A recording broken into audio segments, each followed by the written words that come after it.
Laughing like Jackie laughed. No, because I laughed. Jackie laughed. Shut up! Shut up! Oh. On Sunday, the 54th Super Special Football game was played. Thanks, Roger Goodell. CNBC estimates that $6.8 billion was bet on that single game. For almost 30 years, sports gambling has been effectively illegal in the United States. But with the recent passing of legalized sports gambling, the pot has grown exponentially. And who's at the forefront of this rapidly growing industry? Barstool. For those who aren't aware, Barstool Sports is not your average ESPN-like family-friendly sports outlet. They ignore every basic tenet of cable television and succeed in doing so. Founded in 2003 by an eccentric Dave Portnoy, Barstool is fueled by controversy and political incorrectness. They began as a free newspaper in the Boston area and over the last 17 years have slowly morphed into a podcast social media conglomerate. Among other distinctions, Portnoy is known for his flamboyant pizza reviews and his moniker El Prez. Great. What does this have to do with stocks? And before I talk about Barstool, I've got two quick things for you. The first is if you like this video, go ahead and subscribe to the channel, share the video with a friend, and of course, like the video itself. The second is a question. Now here I have my last video. It was a little bit of a dud on coronavirus. And as you can see, there was a lot of editing and a lot of things going on here. So I'm curious to see, if you haven't seen the video, go ahead and take a look at that and let me know what you think about it or what's wrong with it. We'll go ahead and get back to Barstool now. Let's start in 2016.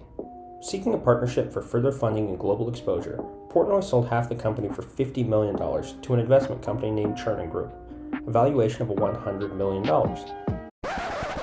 Time out. I just realized that I messed up my research. It wasn't $100 million, it was only $10 million, which makes this story even crazier.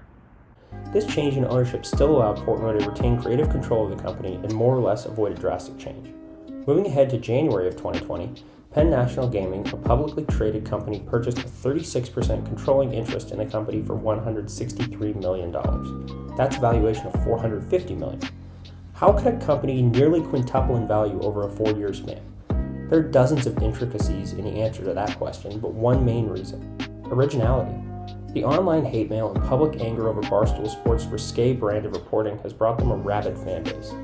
From selling shirts with a clown nose superimposed on Roger Goodell's face, to a Twitter showdown with Alexandria Ocasio-Cortez, Barstool simply doesn't care what is safe or politically correct.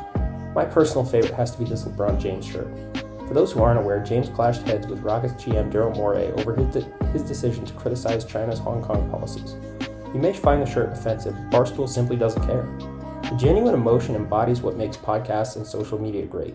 Governing bodies such as the FCC for radio and television decide what goes. Rule changes often take years if not decades. In the digital age, consumers' wants and needs evolve in days instead of years. Because Barstool is able to do exactly what the consumer wants, they will beat out traditional media outlets day after day. That makes an incredible stock to purchase. The relationship between Barstool Sports and the gambling community is truly unique. The same people that scoff at gambling and gamblers themselves tend to look down on Barstool. Portnoy has hired unique and eccentric characters to run their gambling operations. You have Marty Mush, a young, self-described degenerate whose New York accent makes Italian mob bosses blend in. Then you have Brandon Walker, a Mississippi native with wife and kids. Oh, and he also looks like Larry Bird with more weight and less basketball ability. To make this simple, they're everyday people. They represent the working class maniacs we all know and love. While financial information on Barstool themselves is scarce, we do know some facts. From basic publicly available data, we know that Penn National Gaming has roughly 120 million outstanding shares at the moment. Seeing as that they own 36% of Barstool, a single $32 share of Penn Gaming stock buys you a 1 in 33,333,333rd share of Barstool Sports. Okay. That might seem like nothing, but remember what I said earlier. Barstool has a rabid fan base. How rabid? After launching their premium subscription service in Barstool Gold last year, over 10,000 people signed up in the first 3 days.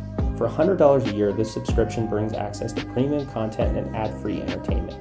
When you combine quick growth and sustained success, the future looks extremely bright.